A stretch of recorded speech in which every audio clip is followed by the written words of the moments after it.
C'est le sabbat, c'est la fête, c'est le mémorial de la création. Donc je vous invite à entonner avec nous ces paroles. Voici le jour que Dieu a créé. Voici le jour que Dieu a créé, que Dieu a créé. Qu'il soit pour nous un sujet de joie, un sujet de joie. Voici le jour que Dieu a créé, qu'il soit pour nous un sujet de joie. Voici le jour que Dieu a créé. Qu'il est merveilleux,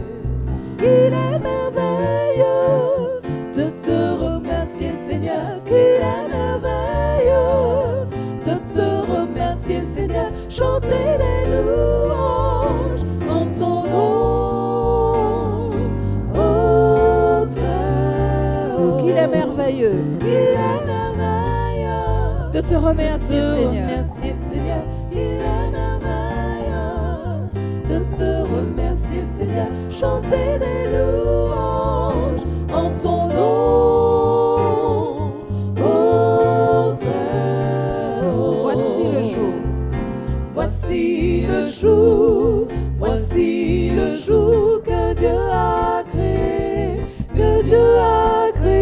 qu'il soit pour nous, qu'il soit pour nous un sujet de joie, un sujet de joie. Voici le jour que Dieu a créé, qu'il soit pour nous un sujet de joie. Voici le jour que Dieu a créé. Amen. Bon sabbat. Je te souhaite un bon sabbat. Tandis que nous allons entonner ce chant, sentez-vous libre si vous voulez vous déplacer et aller souhaiter un bon sabbat à votre voisin. Je pense que ça fera du bien. Donc j'aimerais vous voir, vous saluer, vous souhaiter bon sabbat. C'est parti. Bon sabbat, je te souhaite un bon sabbat. Que ce jour soit plein de bonheur, d'amour et de joie. Je te souhaite un bon sabbat. Bon sabbat, bon sabbat, bon sabbat. Je te souhaite un bon sabbat. En Jésus, une source de bonheur, d'amour et de joie. Je te souhaite un bon sabbat. Bon sabbat, bon sabbat, bon sabbat. Je te souhaite un bon sabbat. Que ce jour soit plein de bonheur, d'amour et de joie. Je te souhaite un bon sabbat. Bon sabbat, bon sabbat, bon sabbat. Je te souhaite un bon sabbat. En Jésus, une source de bonheur, d'amour et de joie. Je te souhaite un bon sabbat. Je te souhaite un bon sabbat. Encore une fois, je te souhaite un bon sabbat. Bon sabbat à tous, dans le nom de Jésus. À Dieu soit la gloire. En ce soir, nous aimerions donner à Dieu toute la gloire.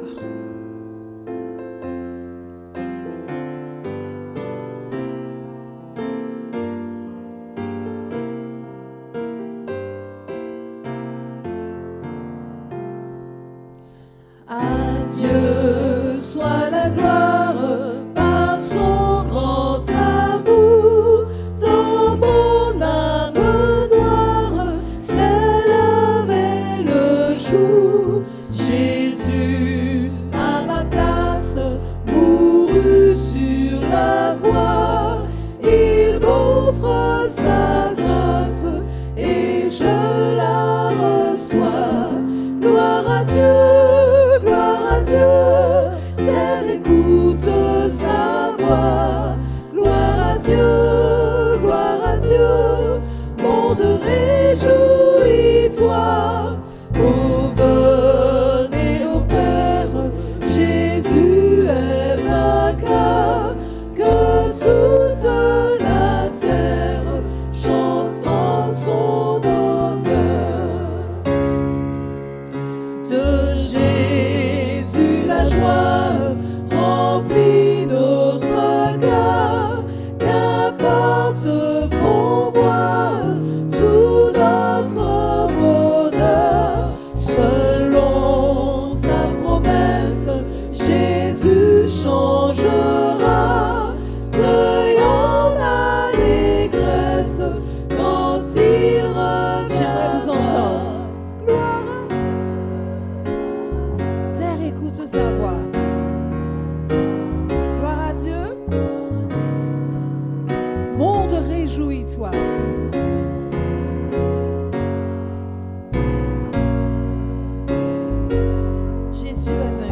ensemble. Gloire à Dieu, tel écoute sa voix. Gloire à Dieu, monde réjouis-toi. Revenez au Père, Jésus est vainqueur, que toute la terre chante en son honneur. Jésus nous a promis. Qu'est-ce qu'il nous a promis? Qu'il reviendra. Vous avez peur de dire ça alors? Qu'est-ce que Jésus nous a promis? De venir nous chercher. Est-ce que vous croyez en cela? Amen. Il est allé nous préparer une place. Et lorsque cette place sera prête, il reviendra nous chercher. Nous avons hâte, n'est-ce pas? Ce sera merveilleux, j'en suis persuadée. Et c'est pour cela que dans tous nos cœurs brûle cette espérance du retour de Jésus. Nous sommes impatients, nous avons soif de ce moment-là. Donc je vous invite à entonner ce chant avec nous, avec confiance et force. Dans tous nos cœurs brûle cette espérance du retour de notre Sauveur. Et nous mettons notre confiance dans les promesses du Seigneur. Bientôt du monde en émoi, tous les peuples réveillés se lèveront pour chanter. Alléluia, Christ est roi. Dans tous nos cœurs brûle cette espérance du retour de notre Sauveur.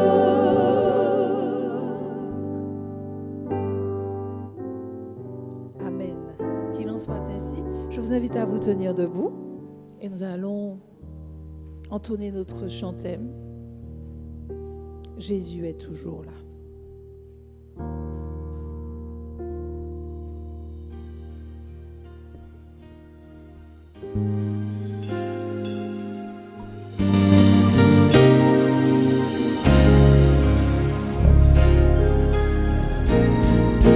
Jésus est toujours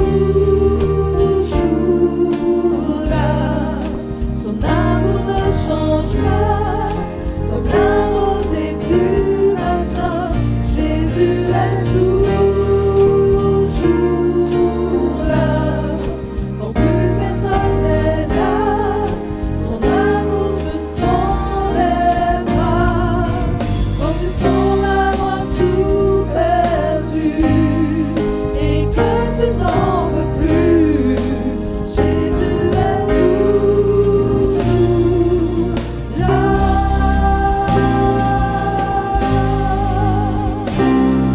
Jésus est toujours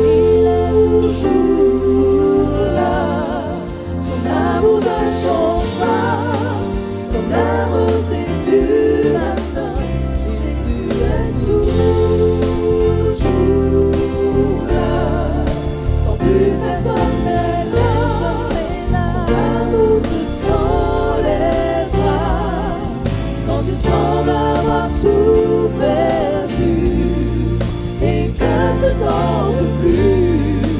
Jésus est toujours là.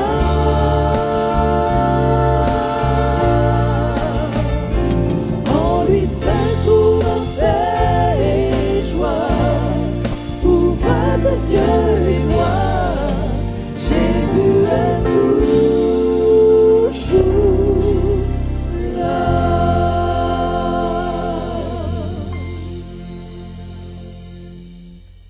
Je vous invite à incliner la tête et nous allons prier. Merci Seigneur pour ton amour infini manifesté envers chacun d'entre nous. Merci parce que tu nous as permis d'affronter cette semaine et tu nous permets en ce soir de savourer ce jour béni que tu as sanctifié et que tu as mis à part pour chacun de tes enfants. Seigneur, merci pour le sabbat. Jour de joie, jour de fête, où nous te rendons toute la gloire qui t'est due, où nous te manifestons notre amour et notre reconnaissance pour tout ce que tu as accompli dans nos vies. Puisses-tu bénir, Seigneur, chaque famille ici représentée, que tu puisses bénir aussi ceux qui sont malades, ceux qui n'ont pas pu être là en ce soir, et que tu disposes nos cœurs à recevoir ce message que tu as pour chacun d'entre nous. Sois aussi avec ton enfant, l'orateur, le pasteur Taylor, qui aura un message spécial pour chacun d'entre nous. Que tu puisses le oindre de ton Saint-Esprit et de lui accorder des bénédictions particulières. Bénis ton peuple devant toi et fais-nous tous du bien. Nous n'avons aucun mérite, Seigneur, mais nous te demandons toutes ces choses au doux nom de Jésus et pour sa gloire éternelle. Amen.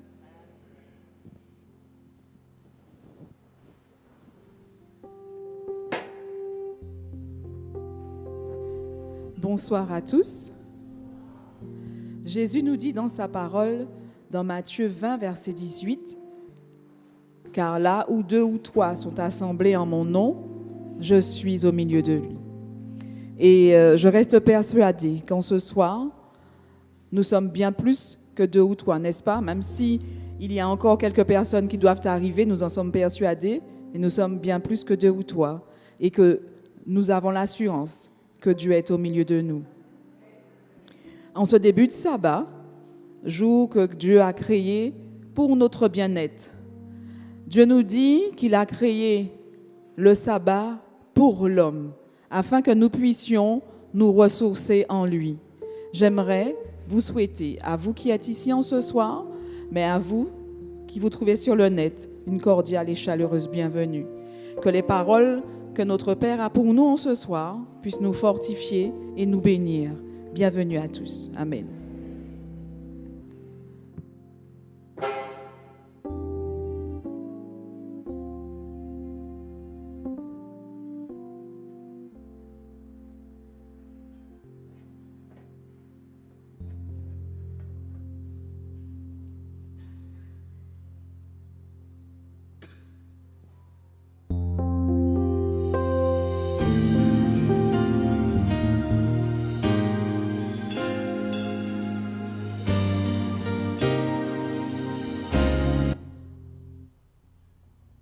Dans un instant.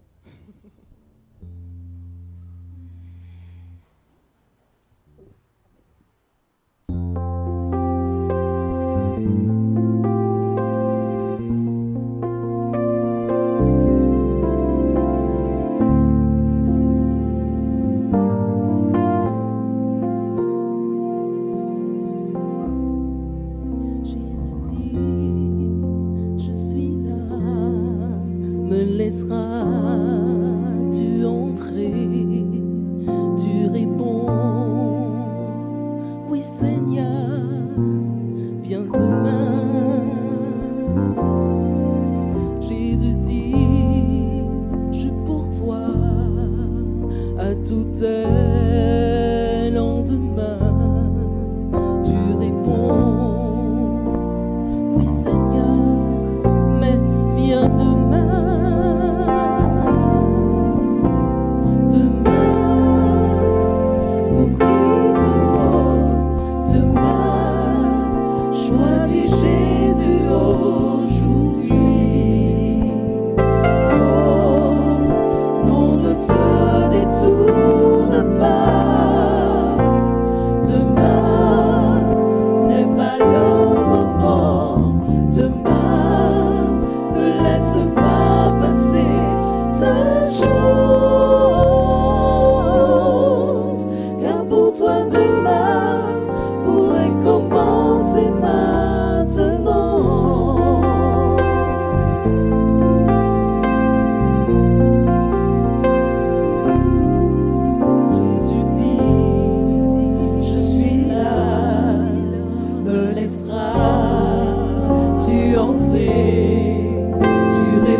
demain. Oublie ce mot demain. Choisis Jésus aujourd'hui. Oh, non, ne te détourne pas. Demain n'est pas le moment. Demain, ne laisse pas passer ta chance. Car pour toi demain pourrait commencer maintenant.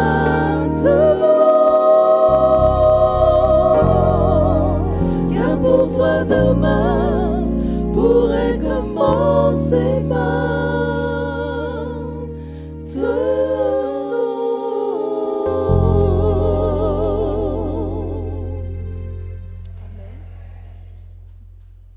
Je vous invite à vous tenir debout parce que Jésus, il est toujours là et son amour ne change pas.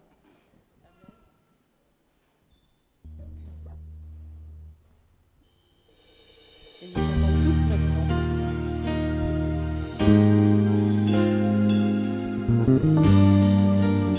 Alors ce soir, c'est vous qui allez commencer.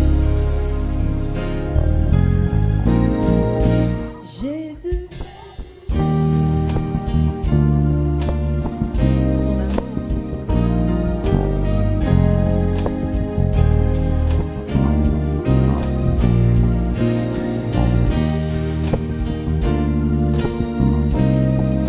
quand plus personne n'est là, son amour te tend les bras. Quand tu sembles avoir tout perdu et que tu n'en veux plus, Jésus est toujours là.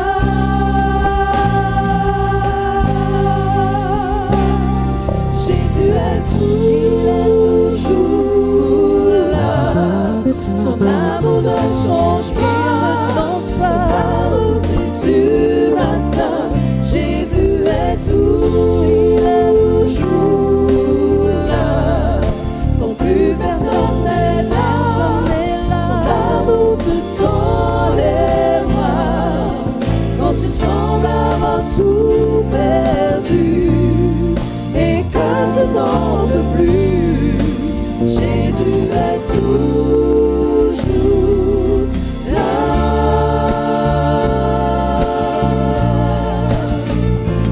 En lui seul trouve paix et joie. Ouvre tes yeux et vois, Jésus est toujours là.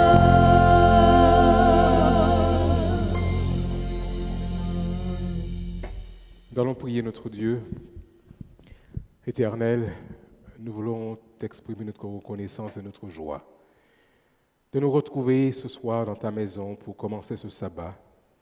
Merci pour tes grâces, merci pour la vie. Et alors que nous allons considérer ta parole, viens toi-même, Seigneur, nous t'en prions, prendre le contrôle de ce moment. Nous t'en prions au nom de Jésus et pour ta gloire. Amen.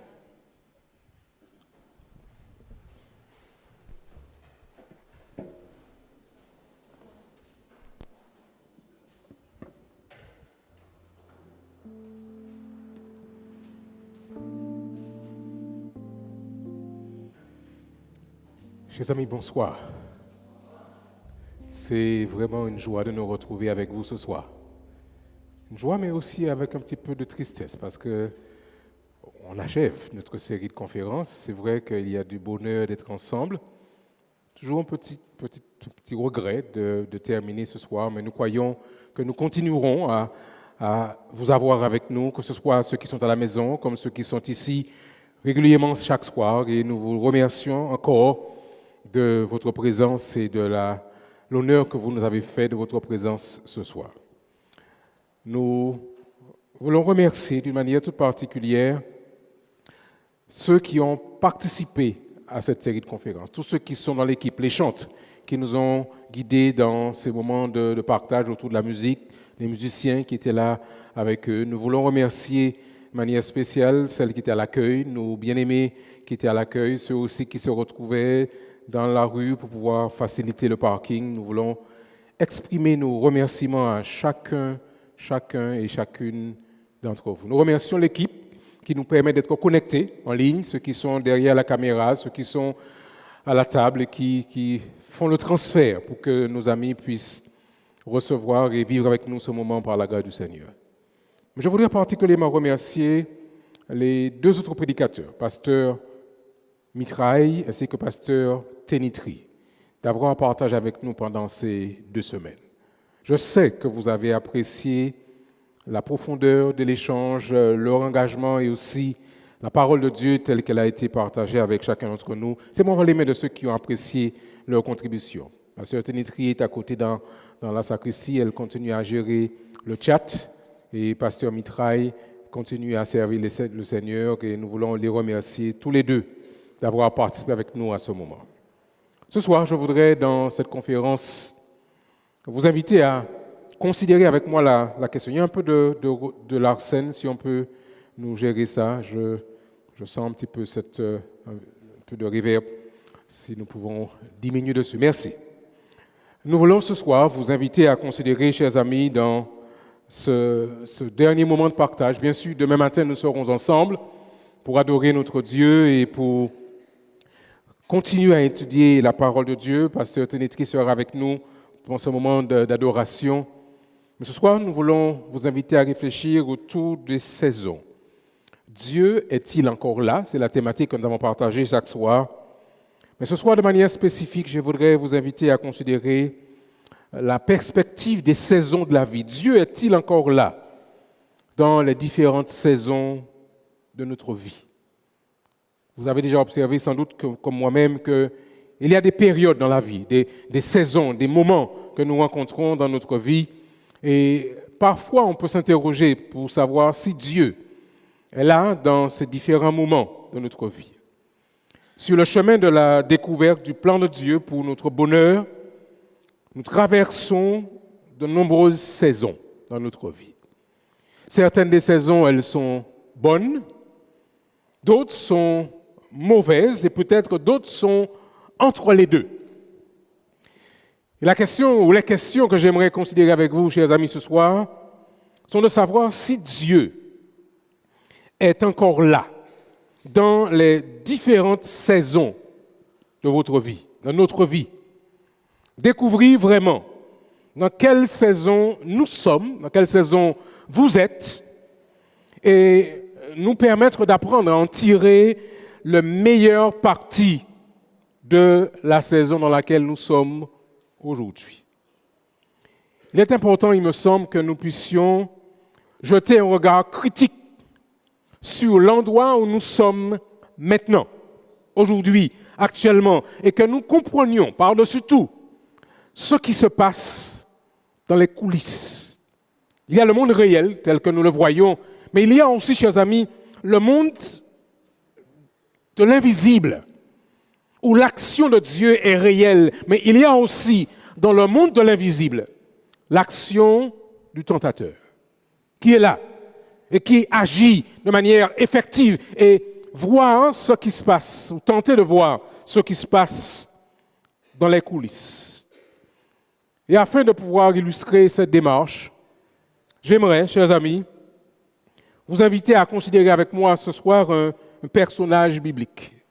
Comme nous l'avons vu soir après soir, chacune des histoires de la Bible nous apporte des enseignements, des leçons à partir desquelles nous pouvons apprendre à grandir, à croître dans la relation avec notre Dieu.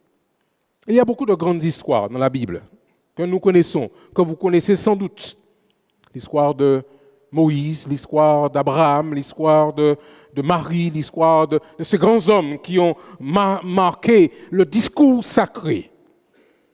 Mais ce soir, j'aimerais considérer avec vous l'expérience ou la vie d'un homme. Il s'appelle Joseph. L'histoire de Joseph. Cette histoire m'a toujours fasciné depuis l'enfance. Et elle commence, l'histoire de Joseph, après le départ catastrophique de Jacob, son père, de chez ses parents, Vous vous rappelez, après que Jacob ait reçu la bénédiction par ruse de son père Isaac, à la place de son frère jumeau Ésaü. Et la Bible nous dit dans Genèse 2, verset 41 plutôt, qu'Ésaü, le frère de Jacob, est en colère. Non seulement il est en colère, le texte est clair, il prévoit de tuer son frère Jacob après le deuil de leur père Isaac.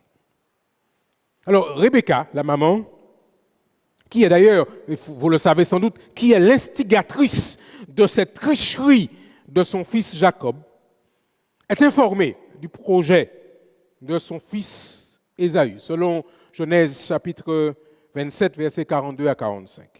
En effet, le texte déclare, je cite pour vous, « On rapporta à Rebecca les paroles d'Ésaü, fils aîné. Elle fit alors appeler Jacob, son fils cadet, et elle lui dit, « Voici Ésaü, ton frère, veut tirer vengeance de toi en te tuant. » C'est clair, c'est cash. « Maintenant, mon fils, dit-elle, écoute ma voix. Lève-toi et fuis chez Laban, mon frère, à Charan, et reste auprès de lui quelque temps, jusqu'à ce que la fureur de ton frère s'apaise, jusqu'à ce que la colère de ton frère se détourne de toi et qu'il oublie ce que tu as fait. Alors, dit la maman, alors je te ferai revenir. Et puis elle ajoute, pourquoi serais-je privé de vous deux en un même jour? Voici, chers amis, le positionnement de Rebecca, la mère de Jacob et d'Ésaü. Pour la petite histoire, vous savez que quand Jacob est parti, c'est son oncle Laban, sa mère décède entre-temps. Et le père qui pensait qu'il allait mourir est resté encore en vie pendant plus de 20 ans après. Rebecca, donc, va voir son époux, Isaac, avec un autre prétexte, afin de le pousser à faire partir Jacob.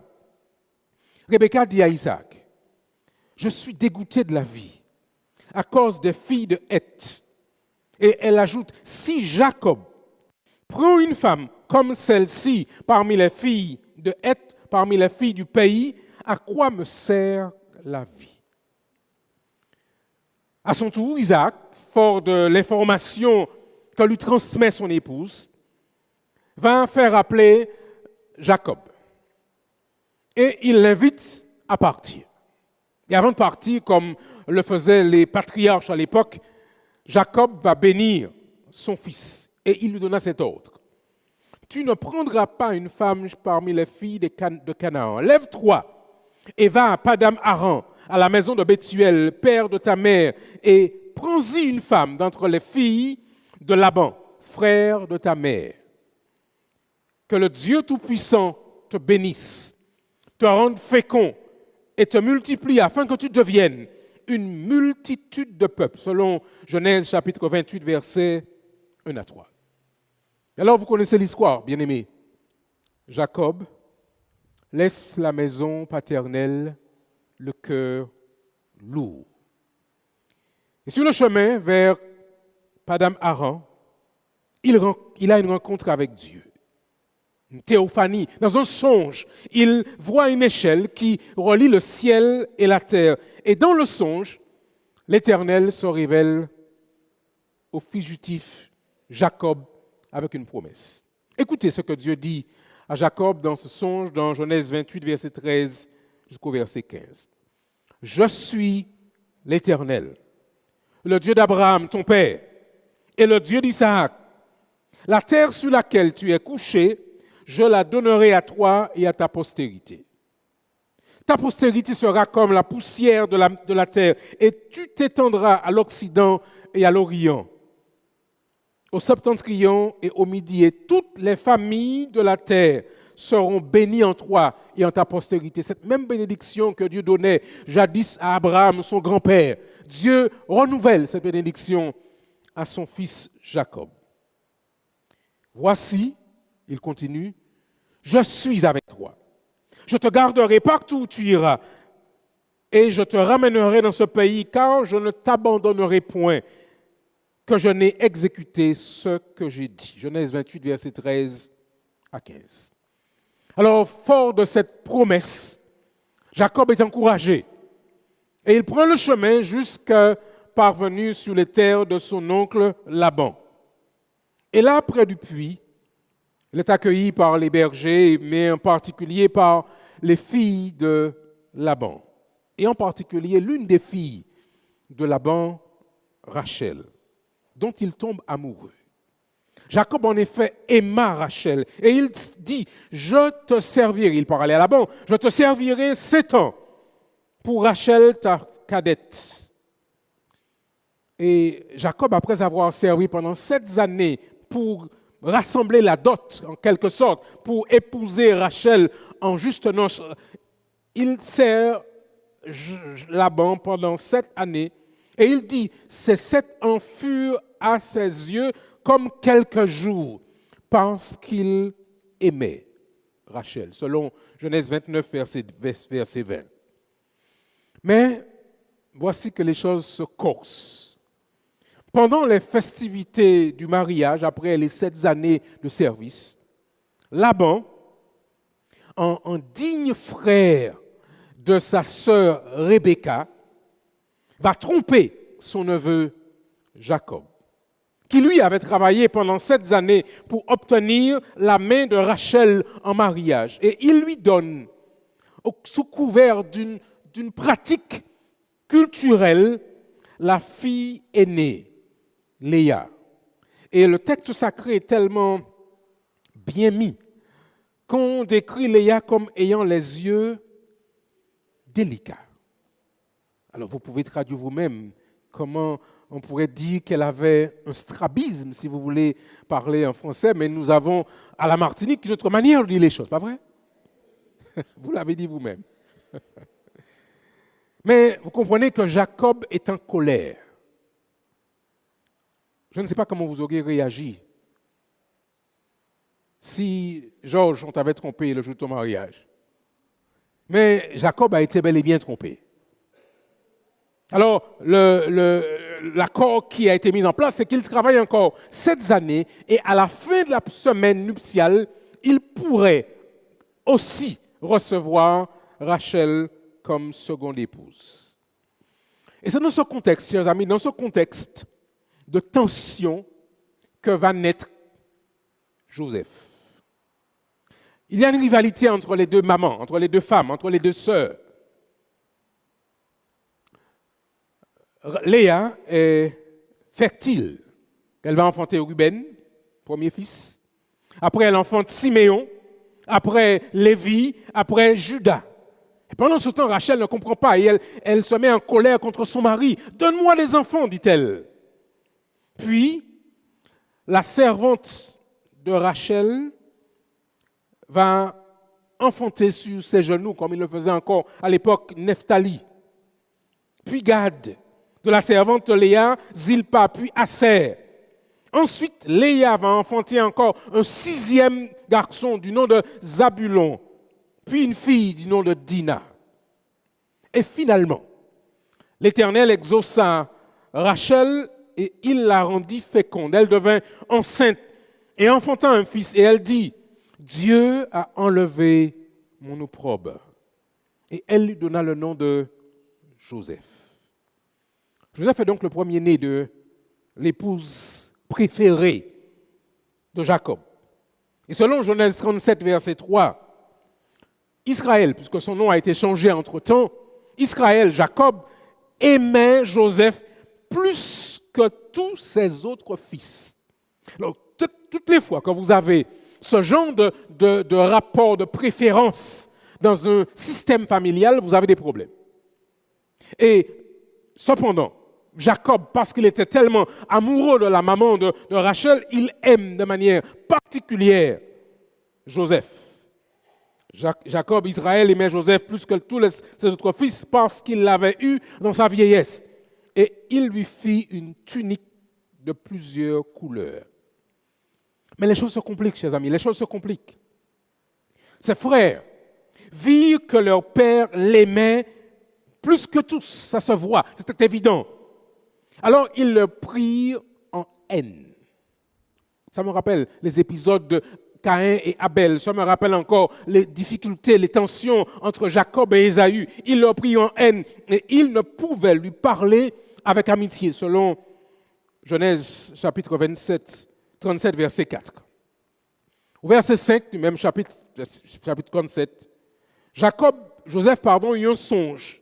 Et il raconte son songe à ses frères et il le haït encore davantage.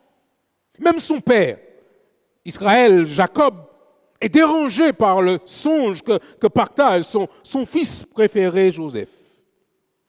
Joseph est donc le fils préféré, mais il est aussi le frère détesté. Imaginez, grandir dans une famille avec l'amour de son père et la haine de ses frères, dans un climat d'opposition et de jalousie.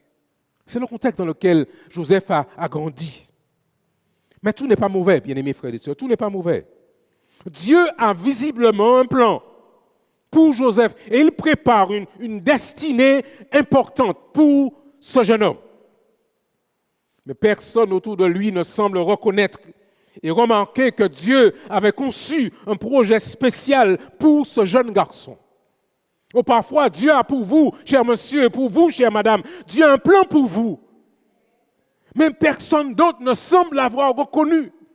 Au point que parfois, on pourrait même douter du plan que Dieu a préparé pour vous aujourd'hui.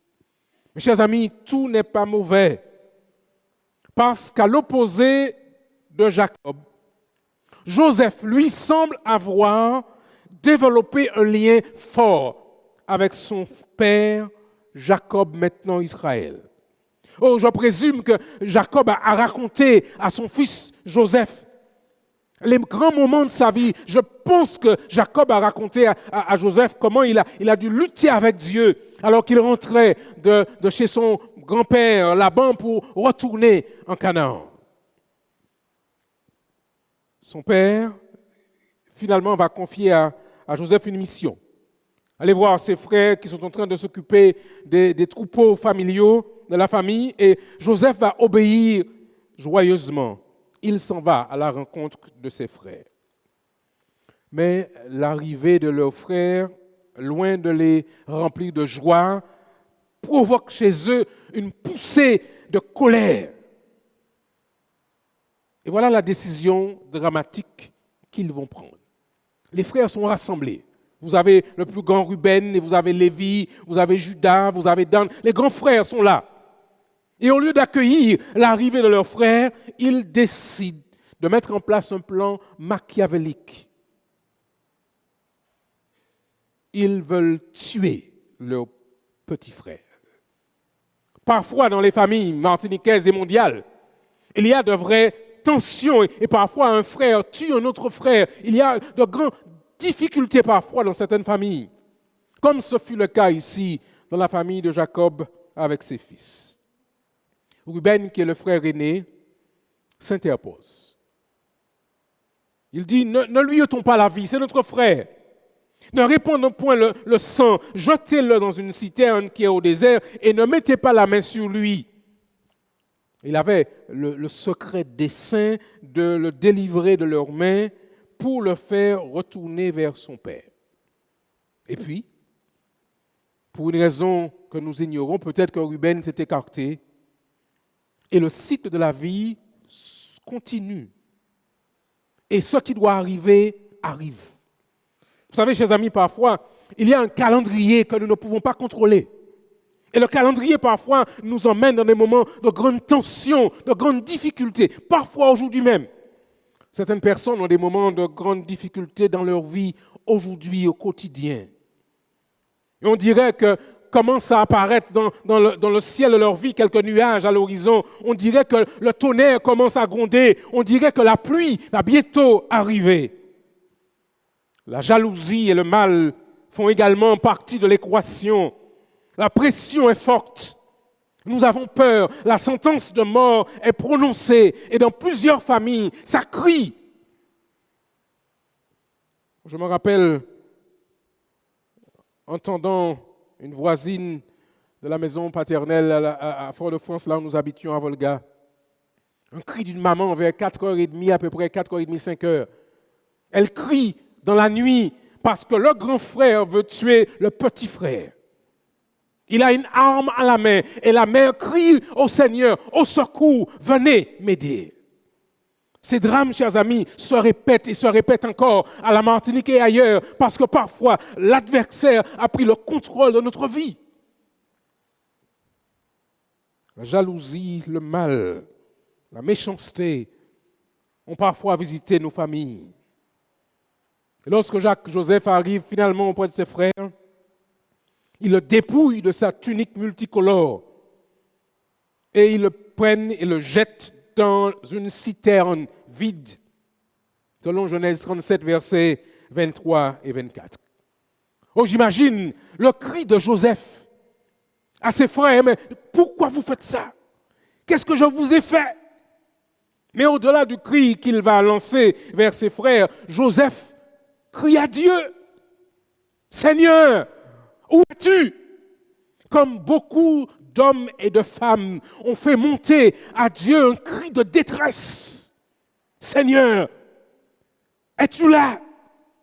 Es-tu toujours là? Peut-on voir ton visage? Seigneur, pouvons-nous entendre ta voix? Seigneur, on dirait que tu nous as abandonnés. Mes chers amis, Dieu n'est jamais loin. Jamais. Alors Judas, l'un des autres frères, prend le relais de son grand frère Ruben et il dit à ses frères, dans Genèse 26, 37, versets 26 et 28, « Que gagnerons-nous à tuer notre frère et à cacher son sang? Venez, pensant que c'est un meilleur plan, venez et vendons-le aux Amalécites, aux Ismaélites plutôt, aux Ismaélites. Et ne mettons pas la main sur lui, car malgré tout, il est notre frère, notre chair. » Ses frères l'écoutèrent, et au passage des marchands madianites, ils tirèrent et firent remonter Joseph hors de la citerne, et ils le vendirent pour 20 cycles d'argent aux Ismaélites qui l'emmenèrent en Égypte. Voici, frères et sœurs, ce qu'un homme vit. Voici le modèle de ce que certaines personnes vivent sur cette terre aujourd'hui, de grandes difficultés. Ensuite, il rentre à la maison et il raconte un mensonge collectif en disant à leur père Israël que le fils a été tué par une bête sauvage. Chers amis, trop souvent, dans les familles, il y a tout un système qui se met en place pour détruire une personne dans la famille, avec la solidarité de tous les autres. Et personne ne dit rien. On voit, on sait que ce n'est pas vrai, on sait que c'est un mensonge. Mais parce qu'il y a quelque part comme une forme de solidarité dans le mal, on garde la bouche fermée. Le reste de l'histoire, vous la connaissez, chers amis, frères et sœurs. Une saison d'amertume et de larmes pour le jeune Joseph, qui, à dos de chameau, se retourne et regarde ses frères, ne comprenant pas comment votre propre frère peut vous vendre en esclavage. Il arrive finalement en Égypte. Je présume qu'il doit apprendre une nouvelle langue. Il s'installe dans la maison de Potiphar. Mais parce que l'Éternel est avec Joseph, il bénit la maison de Potiphar. Chers amis, mesdames et messieurs, quand Dieu est avec vous, vous êtes bénis. Et cette bénédiction, personne ne peut la retenir. Oh, j'aime comment le psalmiste le dit dans son psaume 23, il oint d'huile ma tête et ma coupe, elle déborde.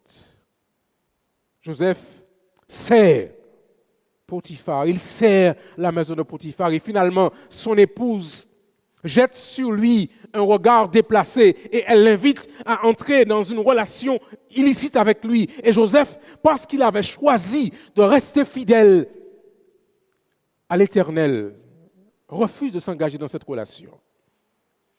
Elle va mentir sur Joseph et il se retrouve contre son gré en prison. Alors, tout d'abord, il est trahi par ses frères. Maintenant, il est trahi encore par la femme de Potiphar. Et on pourrait dire, mais vraiment, qu'est-ce qui m'arrive? C'est la déveine, comme on dirait ici aux Antilles. Dans ces moments, on s'interroge sur la présence de Dieu. On s'interroge sur la réalité de Dieu dans sa vie. Mes frères et sœurs, chers amis, même en prison, Dieu n'a cessé de veiller sur son fils Joseph. Et quelle que soit la situation dans laquelle vous vous trouvez aujourd'hui, je déclare que Dieu est là et qu'on peut compter sur lui. Alors ne baissez pas les bras, ne perdez pas courage, restez accrochés à l'espérance du retour de notre Seigneur et Sauveur Jésus-Christ. Mes chers amis, l'histoire de Joseph nous rappelle que dans la vie, il y a des saisons. Et dans chaque saison, Dieu est là. Quelle que soit la saison dans laquelle vous vous trouvez, j'aimerais que vous sachiez, bien-aimés, qu'aucune saison ne dure éternellement.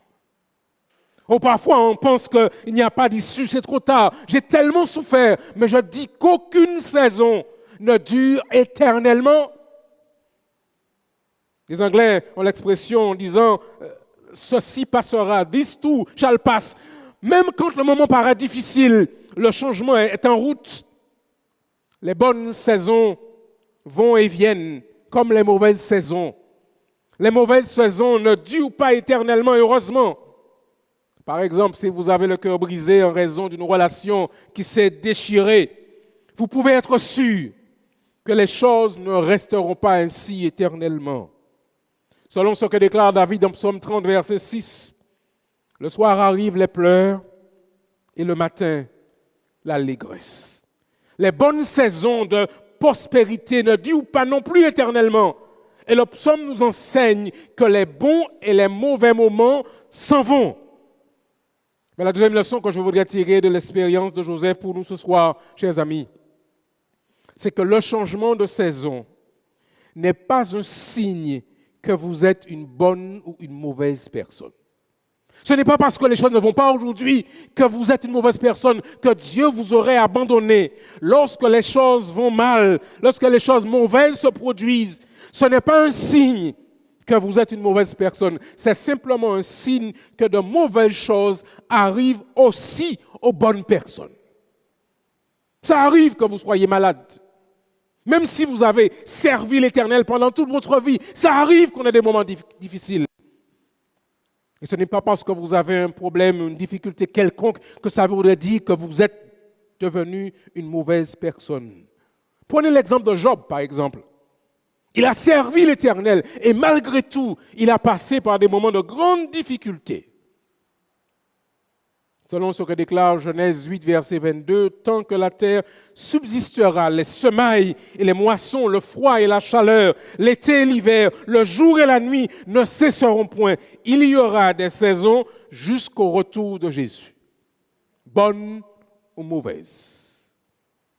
Troisième leçon que je voudrais tirer pour vous ce soir de l'épisode de Joseph.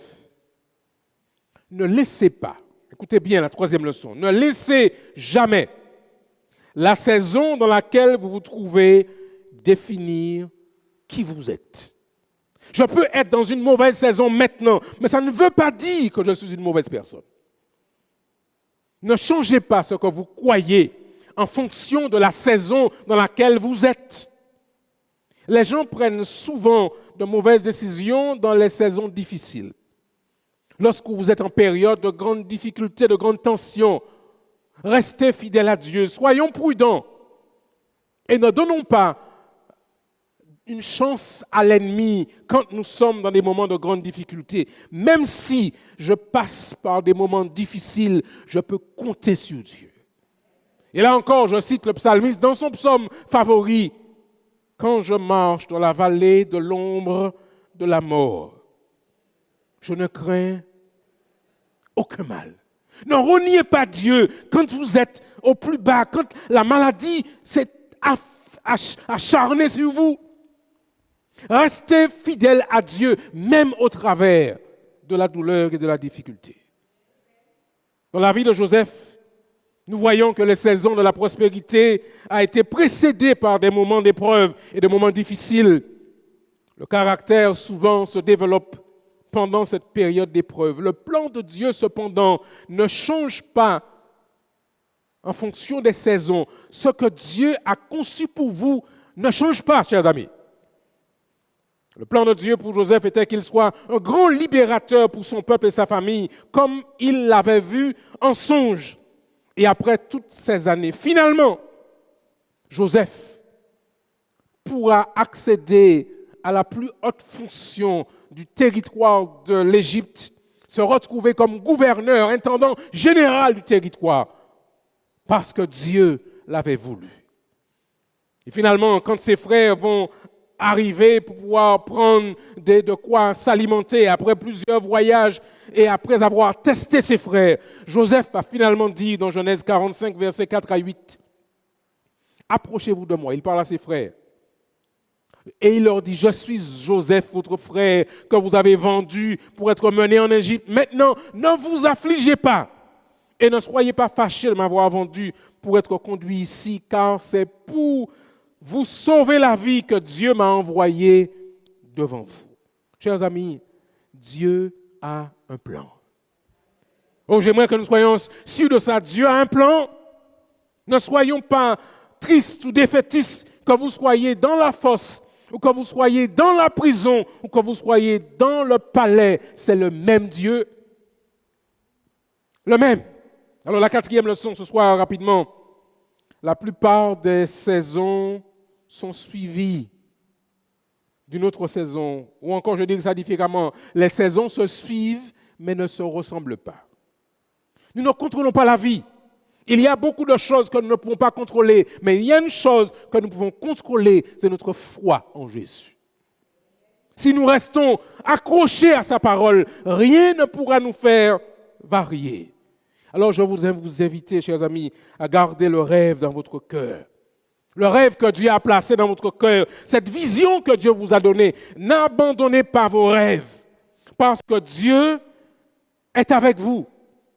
Et même si les choses ne semblent pas aller comme vous le souhaitez, faites confiance à Dieu. Cinquième leçon pour ce soir, chers amis, avant de m'asseoir.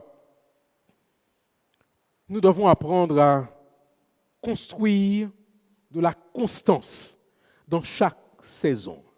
Si vous êtes un fils de Dieu dans les temps de joie, soyez un fils de Dieu. Mais si vous êtes un fils de Dieu dans les temps de tristesse, soyez un fils de Dieu, même dans la tristesse. Restons conscients.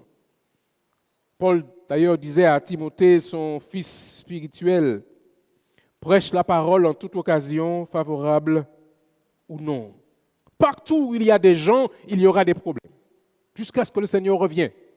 Mais soyons patients, soyons fidèles, soyons courageux, soyons constants dans la mission, dans ce que Dieu nous a donné comme projet. Le livre des Proverbes dit ceci, « Le paresseux ne laboure pas en saison. Alors quand vient le temps de la moisson, il regarde et ne trouve rien. À cause du froid, le paresseux ne laboure pas la moisson. Il voudrait récolter, mais il n'y a rien. » Finalement, chers amis, sixième leçon pour ce soir. Apprenez. Apprenez que dans chaque saison, apprenez de chaque saison dans laquelle vous êtes. Quel que soit, que vous soyez en hiver dans votre vie, que vous soyez au printemps de votre vie, que vous soyez en été de votre vie, le plus beau moment, ou que vous soyez pendant l'automne de votre vie, apprenons de chaque saison. Dans la vie de Joseph, Dieu a établi un plan. Et Dieu va le conduire jusqu'à ce que son plan arrive à son apogée. Ce que j'apprends maintenant m'aidera pour plus tard. Donc, je suis sage, j'apprends chaque jour à faire confiance à Dieu. La 7e leçon que je voudrais partager avec vous ce soir, chers amis, la 7e leçon. Gardez la bonne saison dans votre cœur, quelle que soit la saison extérieure. Même s'il pleut dehors, j'ai de la joie dans mon cœur. Je peux sourire à la tempête parce que Jésus habite dans mon cœur. Gardez dans votre cœur cet espace de joie, de bonheur que le Christ vous donne parce que vous êtes connecté à lui.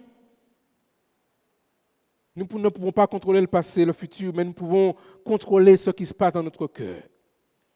L'avant-dernière leçon que je voudrais partager avec vous ce soir, chers amis, préparez-vous pour la prochaine saison. Préparez-vous pour la prochaine saison. J'ai le sentiment, à partir de la parole de Dieu, chers amis, qu'il y a une saison qui arrive bientôt, où ce sera la saison des réjouissances. Parce que bientôt, frères et sœurs, chers amis, Jésus revient. Et ce sera un temps de joie et de bonheur. Il a annoncé son retour. Voici, je vais vous préparer une place. Et lorsque je m'en serai allé et que je vous aurai préparé une place, qu'est-ce qu'il dit? Je reviendrai et je vous prendrai avec moi afin que là où je suis, vous y soyez aussi. Et l'apôtre Paul va reprendre l'information, l'apôtre Pierre va reprendre l'information différemment. Il dit, l'Éternel use de patience envers nous, ne voulant qu'aucun périsse, mais que tous parviennent à la repentance. Chers amis, bien-aimés, le Christ revient et ce sera une saison de bonheur, une saison qui ne finira pas, parce que nous allons entrer avec lui dans l'éternité. Oh, que ce sera beau, chers amis, de pouvoir enfin entrer dans cette saison permanente avec Dieu, où l'équilibre de la température sera parfait, où nous vivrons avec Dieu sans douleur, selon ce que déclare l'Apocalypse. Il n'y aura plus ni deuil, ni cri, ni douleur, car les premières choses auront disparu. Oh, chers amis, je voudrais vous inviter à vous préparer pour cette saison, parce que, selon le dernier point que je voudrais faire avec vous ce soir avant de m'asseoir, Dieu est à l'œuvre en toute saison. Que vous soyez, chers amis, dans le printemps de votre vie, je dis Dieu est à l'œuvre. Que vous soyez dans l'été de votre vie, le moment chaud, le moment fort, vous êtes jeune, vous êtes puissant, faites confiance à Dieu. Si vous êtes peut-être dans la période de l'automne de votre vie, là où les temps sont fluctueux, là où les feuilles mortes commencent à apparaître, restez fidèles à Dieu pendant ce temps. Vous êtes peut-être dans le temps de l'hiver de votre vie, le temps difficile, le temps du froid, le temps des déchirements, le temps du deuil, le temps des larmes. Même dans cette période-là, il faut aussi rester fidèle à Dieu. Et si vous êtes peut-être dans le printemps de votre vie, dans la jeunesse, dans la croissance, dans la période où vous êtes en pleine croissance, dans cette période-là, dans le printemps de votre vie, il faut rester fidèle à Dieu. Alors ce soir, bien-aimés, alors que nous terminons notre série de conférences, nous voulons simplement poser la question. Dans quelle saison êtes-vous? Dans quelle période de votre vie êtes-vous? Êtes-vous dans l'été de votre vie? Si vous êtes dans l'été de votre vie, donnez à Dieu la première place. Si vous êtes dans l'automne de votre vie, donnez à Dieu la première place. Si vous êtes peut-être dans l'hiver de votre vie, ce moment difficile, donnez à Dieu la première place. Mais si vous êtes dans le printemps de votre vie, donnez à Dieu la première place. Je ne sais pas dans quelle saison vous êtes, mais je sais une chose, c'est que Dieu est présent dans toutes les saisons. Et je vais affirmer devant vous ce soir, à partir du thème que nous avons partagé depuis le début de ces trois semaines, oui, Dieu est là. Nous l'avons vu avec Pasteur Mitraille. Nous l'avons vu avec Pasteur Tenitri et nous le voyons encore ce soir. Oui, Dieu est là. Oh, j'aimerais que vous rentriez à la maison avec l'assurance que Dieu est là et que rien ni personne ne pourra vous arracher de l'assurance de la présence de Dieu. Permettez que je partage avec vous mon texte favori, tiré du livre des Romains, au chapitre 8, et les versets 28 et suivants. L'apôtre Paul parle, donne son témoignage. Je voudrais vous le transmettre, le mien, au travers de l'apôtre Paul. Nous savons du reste que toute chose concourt au bien de ceux qui aiment Dieu, qui sont appelés selon son dessein. Car ceux qu'il a connus d'avance, il les a aussi prédestinés à être semblables à l'image de son Fils, afin que son Fils fût le premier-né d'entre les pères. Et ceux qu'il a prédestinés, il les a aussi appelés. Et ceux qu'il a appelés, il les a aussi justifiés. Et ceux qu'il a justifiés, il les a aussi glorifiés. Et puis l'apôtre Paul s'interroge, s'exclame à haute voix, mais que dirons-nous donc à l'égard de ces choses? Si Dieu est avec nous, qui sera contre nous? Lui qui n'a point épargné son propre Fils, mais qui l'a livré pour nous tous, comment ne nous donnera-t-il pas aussi toutes choses avec lui? Qui accusera les élus de Dieu? C'est Dieu qui justifie. Qui accusera? Qui les condamnera? Christ est mort, bien plus il est ressuscité. Il est à la droite de Dieu, il intercède pour nous. Et puis le verset 35 que j'aime beaucoup. Qui nous séparera de l'amour de Christ? Sera-ce la tribulation? Ou l'angoisse? Ou la persécution? Ou la faim? Ou la nudité? Ou le péril? Ou l'épée? Quelle que soit la saison dans laquelle vous êtes ce soir, chers amis, selon qu'il est écrit, c'est à cause de toi qu'on nous met à mort tout le jour, qu'on nous regarde comme des brebis destinées à la boucherie. Mais dans toutes ces choses, alléluia, nous sommes plus que vainqueurs par celui qui nous a aimés. Car, dit l'apôtre, j'ai l'assurance que ni la mort, ni la vie, ni les anges, ni les dominations, ni les choses présentes, ni les choses à venir, ni la puissance, ni la hauteur, ni la profondeur, ni aucune créature ne pourra nous séparer de l'amour de Dieu manifesté en Jésus-Christ notre Seigneur. Oh, je prie, chers amis, que cette même assurance, vous puissiez l'avoir et que vous puissiez dire, quelle que soit la saison dans laquelle vous êtes aujourd'hui, j'ai l'assurance. J'ai l'assurance. Nous allons chanter notre chantème une dernière fois pour cette série de conférences. On le rechantera demain matin, mais pour ce soir. Oui, Dieu est là. Et comme nous le chantons, Dieu est là et nous voulons le dire avec le cœur qui nous rejoint ce soir. Je voudrais vous inviter à chanter avec moi ce chant. Chanter avec nous ce chant. Et affirmer avec foi. Affirmer avec assurance. Affirmer avec joie que Jésus est toujours là. Oh, je souligne le fait que Jésus soit toujours là. Quelle que soit la difficulté, Jésus est toujours là. Chantons. Je vous invite à vous tenir debout.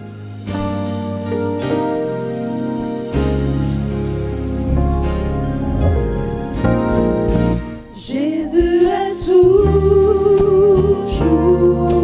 là, son amour ne change pas, comme la rosée du matin. Jésus est toujours là, quand plus personne n'est là, son amour se tourne.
notre Dieu.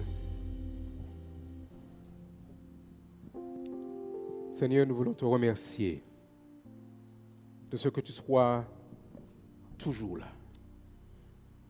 Et alors que nous laissons ce lieu, et alors que nous rentrons à la maison, alors que nous fermons la connexion, nous voulons savoir, Seigneur, nous voulons affirmer que tu es toujours là. Donne-nous, Seigneur, de pouvoir te garder dans nos cœurs, dans nos vies. Marcher avec toi, étudier ta parole, approfondir la connaissance de Jésus-Christ. Et un jour, très bientôt, Seigneur, entrer avec toi dans cette saison de l'éternité pour ne plus jamais être séparés. Alors que nous rentrons, Seigneur, accompagne-nous avec ta paix, avec ta grâce et l'assurance que tu nous accordes ta bénédiction. Nous t'avons prié, Père, au nom de ton Fils Jésus-Christ et pour ta gloire. Amen. Amen. Nous voulons encore une fois vous remercier d'avoir été avec nous ce soir, chers amis. Merci à chacun d'entre vous. Merci à tous ceux qui ont participé à cette série de conférences. Vous êtes invités cependant demain à venir adorer avec nous ici à Oreb depuis 8h45, il me semble. C'est bien cela? 8h? Depuis 8h, c'est ceux qui le peuvent. L'intercession et puis après notre temps d'étude de la parole de Dieu et puis l'adoration dans le moment du culte. Bonsoir à tous et que Dieu vous bénisse.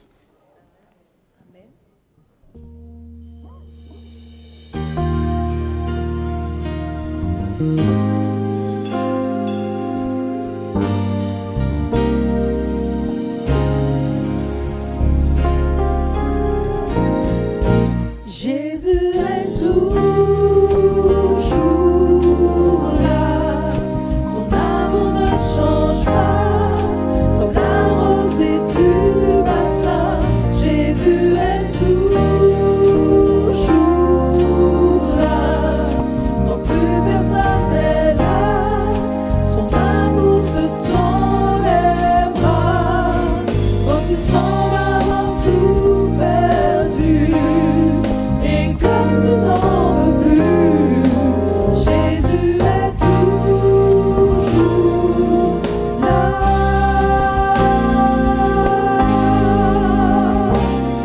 Jésus est toujours là. Son amour ne change pas, comme la rosée du matin. Jésus est toujours là.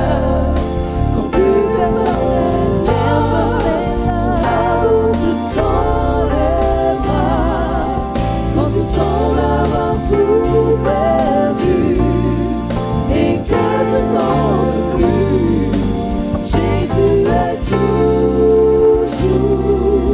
là.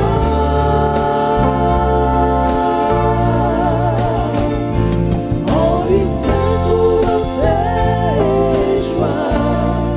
Ouvre tes yeux et vois, Jésus est toujours là.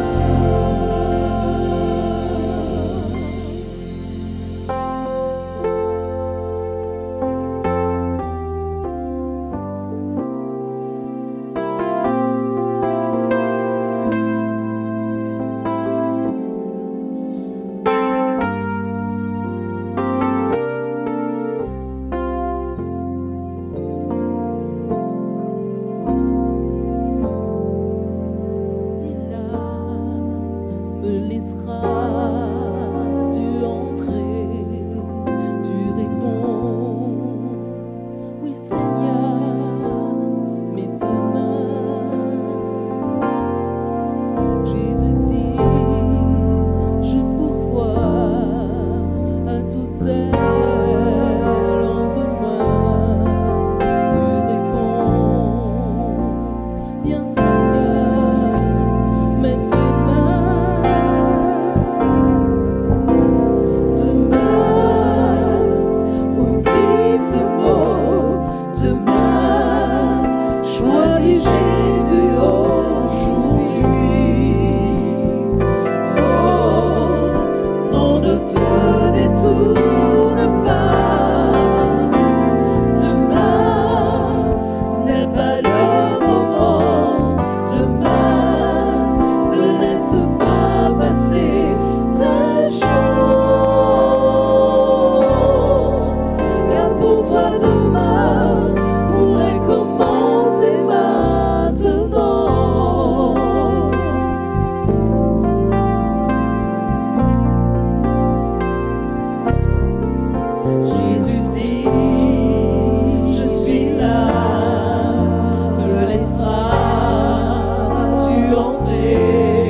lendemain, tu réponds, oui Seigneur, viens demain. Demain, oublie ce mot, demain, choisis Jésus aujourd'hui. Oh, non, ne te détourne pas. Demain n'est pas le moment. Demain, ne laisse pas passer cette chose. Car pour toi demain pourrait commencer maintenant. Mon ami, pourquoi reporter ton salut à demain? Car demain, il sera peut-être trop